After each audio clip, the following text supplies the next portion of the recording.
Welcome to my study today and part 4 of Gerund and Infinitive. I'm going to look at the infinitive today, and I'll give you a formula which will always help you to get it right. There's a written exercise which follows for you to practice. So let's get started. Here are the most common verbs which you probably use every day, which we can use with the formula. And here is the formula. S plus V plus O plus I. Subject plus verb plus object plus infinitive. Now that sounds a bit frightening in grammar terms, so let's look at something a bit more simple. John invited Sarah to come to his birthday party. How do we find out which is the subject? Well, we look at the verb, which is invited, and we ask the question who or what invited. The answer is John. John is the subject. John invited who or what? John invited Sarah. So Sarah is the object. So applying the formula S plus V plus O plus I, we get John invited Sarah to come, not coming, to come to his birthday party. The magician showed me how to do a card trick. Notice I've used show and how together here. I'll explain that a little bit more in the next slide, but you see it means instructed. The magician instructed me how to do a card trick. You'll never persuade me to vote for that party. Here we've used a negative adverb after the verb. You'll, which is short for you will.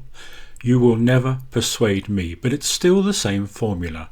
You is the subject, persuade the verb, me the object, so it's followed by an infinitive, to vote for that party. The management advise you to be careful on the wet floor.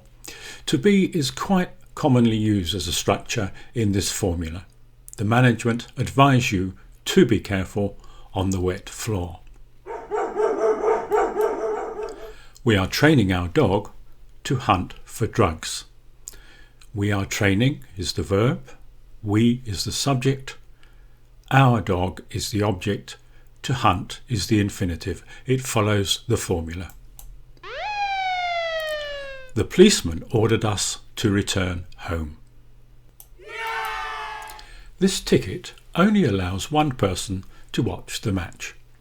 We've inserted an adverb, only, but the formula still remains. This ticket is the subject, allows is the verb, one person is the object, so we follow with the infinitive, to watch. In a negative sentence, which is usually passive with these verbs, the not comes before the infinitive, like this. I was warned by the electrician not to touch the live wire. To make that sentence active, the electrician warned me not to touch the live wire. So look out for the preposition by, and if it's there, usually the sentence is passive. Now there are some things that you have to watch out for with this structure. Let me show you. The first one is show plus how, which we spoke about on the previous slide. The manager showed me how to open the safe.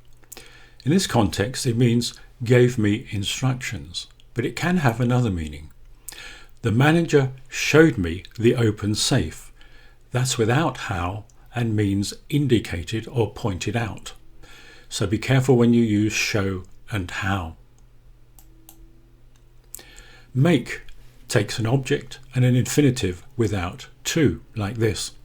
Hot weather makes me feel thirsty, and that really means causes me to feel, but you notice the to is missing.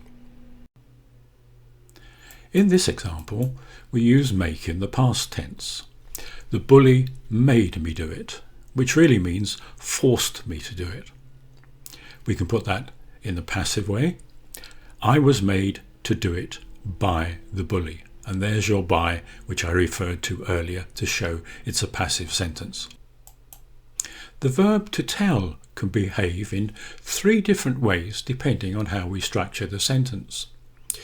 Let's have a look with how.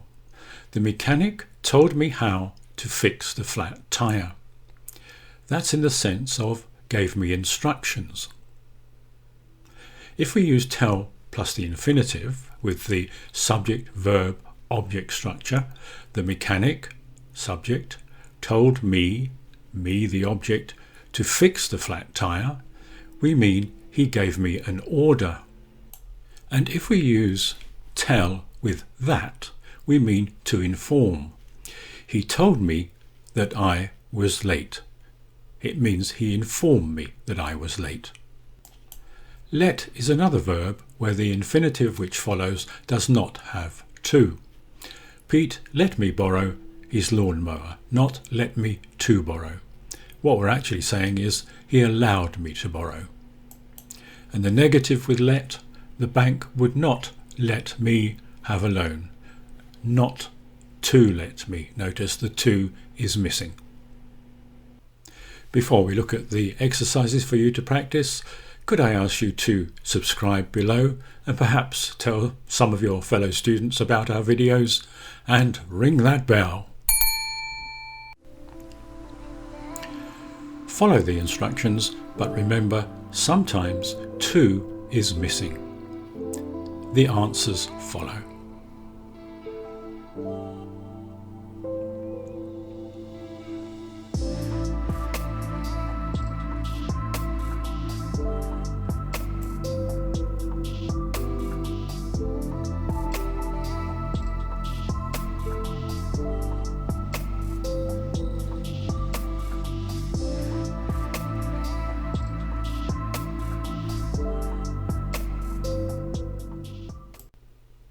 Next time we shall have a look at verbs followed by another verb and ing. I call these the Elvis verbs. Yes, that's right, the Elvis verbs. So watch next time to find out what they are. So thank you for watching, please subscribe below, and I'll see you next time. Bye!